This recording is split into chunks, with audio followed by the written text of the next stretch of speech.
Naglagay ako ng Sansevieria sa kwarto ko ng ping-araw at di mo maaasahan ang nangyari. Isang 100 taong gulang na Chinong doktor ang nagpayo na maglagay nito sa kwarto. Nagbigay siya ng 6 na dahilan at sasabihin ko sa iyo ngayon. At sasabihin ko sa iyo, ang ika-6 na dahilan ay nakakagulat at magbubunga ng maraming komento. Sigurado ako dito. Kaya manatili ka hanggang sa dulo. Unang dahilan, ayon sa pag-aaral ng NASA, ang Sansevieria ay isa sa mga halamang pinakamataas, ang oxygen, at pinakamalinis ang hangin sa bahay. Ito ang unang dahilan. Ang pangalawang dahilan, karamihan sa halaman ay gumagawa ng oxygen sa araw, pero ang Sansevieria ay sa gabi na nakakatulong sa mas mahimbing na tulog. Sa araw, sinisipsip nito ang masamang hangin at sa gabi, naglalabas ito ng pinakadalisay na oxygen. Pangatlong dahilan, ang Sansevieria ay nag-aalis ng mga polutan at toxin sa hangin, kaya't maganda ito sa paglaban sa allergy.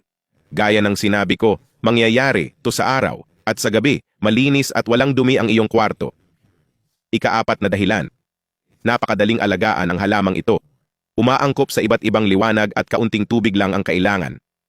Dahil galing South Africa, kaya nitong tiisin ang tuyong klima at mabuhay kahit walang tubig.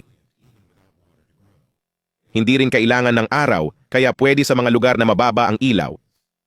Maganda ilagay sa kwarto, banyo o sala. Ika-5 dahilan, magandang pandekorasyon sa bahay. Ano pa kaya ang ibang dahilan? Bagay sa kwarto o banyo. Pampalamuti sa bahay at tumutulong sa may rhinitis, sinusitis o ibang sakit sa paghinga. Ika-6 na dahilan, inilaan ko ang pinakamaganda sa huli. May nagsasabing sinisipsip nito ang masamang enerhiya ng mga bisita sa bahay.